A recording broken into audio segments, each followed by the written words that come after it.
Olá, meus queridos irmãos e irmãs em Cristo Jesus. Que a graça e a paz do nosso Deus Consolador, Redentor e Salvador Jesus Cristo, que Ele esteja entre nós. Amém? Dando continuidade ao estudo da primeira carta aos Coríntios, continuaremos a estudar o capítulo 11. Mas antes de iniciarmos o estudo, aqueles que ainda não se inscreveram no canal, vá lá, se inscreva, é fácil. Se gostar, dê um like, para que mais pessoas possam ter acesso ao canal. E toque no sino das notificações para você receber novos vídeos, ok? Aqui, nessa segunda parte do capítulo 11, Paulo vai falar, orientar, corrigir, advertir a igreja cristã primitiva lá em Corinto sobre a ceia do Senhor, corrigir o que eles estavam fazendo de errado e estavam envergonhando o Senhor. Vamos então iniciar a partir do versículo 17. Nisto que vou dizer-vos, não vos louvo, pois vos reunis não para melhor, senão para pior. Antes de tudo, ouço que quando vos reunis na igreja, há entre vós divisões, e em parte o creio. E até importa que haja entre vós diferenças, para que os que têm a aprovação de Deus se manifestem no vosso meio. Quando vos reunis no mesmo lugar, não é para comer a ceia do Senhor, pois quando comeis, cada um se apressa a tomar a sua própria ceia. Assim, um tem fome e o outro se embriaga. Não tendes casas onde comer e beber? Ou menosprezais a igreja de Deus e envergonhais os que nada têm? Eu vos louvarei? É claro que não. Veja bem, meus queridos irmãos e irmãs em Cristo Jesus. Nesta mensagem, a gente vê que o apóstolo Paulo dá as orientações à igreja cristã primitiva em Corinto a respeito da comunhão dos irmãos em Cristo Jesus dentro do templo religioso.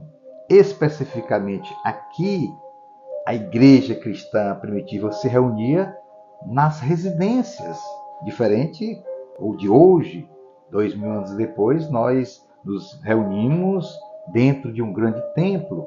Aqui não, aqui a igreja cristã primitiva se reunia nas casas, nas residências. E aquelas pessoas que tinham uma posição melhor, uma condição financeira melhor, oferecia aquela residência para reunir o corpo de Cristo.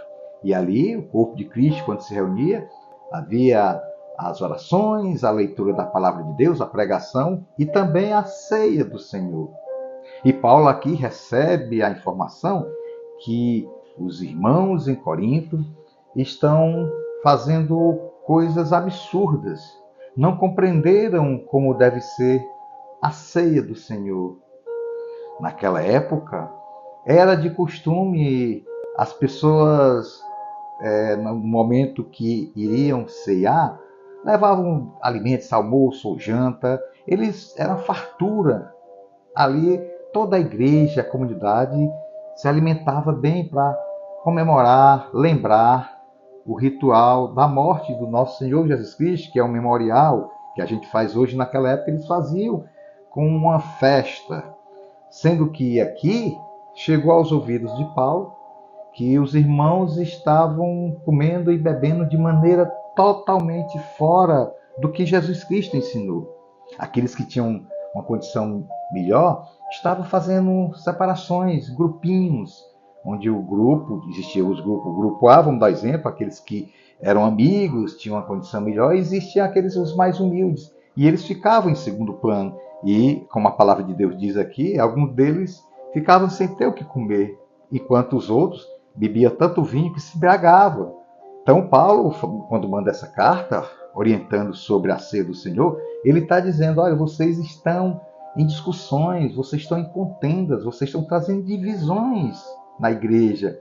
E ao mesmo tempo ele fala, isso também é bom porque a gente fica sabendo, aqueles que estão em Cristo Jesus, fica sabendo quem é o verdadeiro crente em Cristo Jesus, porque muitos vão se aproveitar da situação. E ele diz que isso aqui não é coisa louvável, isso aqui é uma coisa que envergonha o Evangelho de Jesus. Porque Jesus ensinou que no momento que houvesse a ceia, naquele momento é o momento de lembrar, esperar a vinda do Senhor. Toda vez que comeis desse pão e bebeis do cálice, é para lembrar da morte do Senhor, até que ele venha buscar a sua igreja. Isso é um memorial que que ainda hoje a gente faz, mas a igreja de Corinto estava fazendo diferente. Trazendo essa mensagem para a igreja atual, infelizmente também tem muitos irmãos em Cristo que desconhecem a ceia do Senhor, não sabem qual é o sentido da ceia do Senhor. E Paulo aqui vos ensina lá na frente, na segunda parte que a gente vai falar, no próximo final de semana, vamos falar sobre a verdadeira ceia do Senhor. Aqui, essa orientação de Paulo é para que nós, como igreja, nós não podemos fazer acepção de pessoas. Nós, quando reunirmos como igreja, ali todos são iguais perante Cristo. Não existe o rico, não existe o pobre, não existe o negro, não existe o branco. Todos são iguais perante Deus. E ali é o único povo, é o corpo de Cristo reunido, os membros onde Cristo é o cabeça. Portanto, meus queridos irmãos e irmãs em Cristo Jesus, você que às vezes não tem ainda o discernimento espiritual, a maturidade espiritual para entender a ceia do Senhor, ou para entender quando você se reúne, chama as pessoas ao seu convívio e muitas vezes você separa das pessoas, faz uma divisão ali, eu vou ficar com essa pessoa, e isso não é bom, isso não é a igreja do Senhor. A igreja do Senhor, ela não faz acepção de pessoas, como eu falei anteriormente. E que nós possamos ter esse entendimento de tratar as pessoas nas nossas casas com amor, com carinho, sendo hospitaleiro. Não podemos fazer separação, trazer contendas, divisões. Isso não é a igreja de Cristo. A igreja de Cristo, ela traz a unidade do amor, da alegria e da felicidade.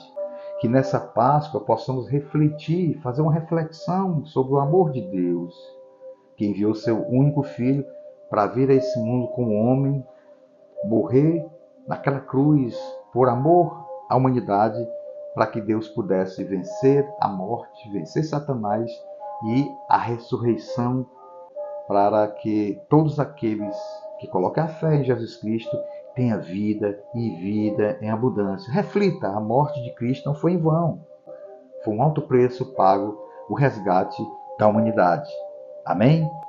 Querido Deus, Pai amado, Senhor, nós glorificamos o Teu santo nome e pedimos que o Senhor possa estar derramando o Teu poder nas pessoas que estão vendo esse vídeo, Pai, para que possamos ter discernimento espiritual, de sabermos que a comunhão com os irmãos em Cristo, Pai, onde o Teu corpo ali, nós somos os membros e o Senhor é o cabeça, que possamos respeitar o nosso próximo, que não haja divisões dentro de uma comunidade, dentro de uma casa, para que possamos ser sempre a unidade e glorificar o Teu santo nome. É isso que nós te pedimos e agradecemos em nome de Jesus.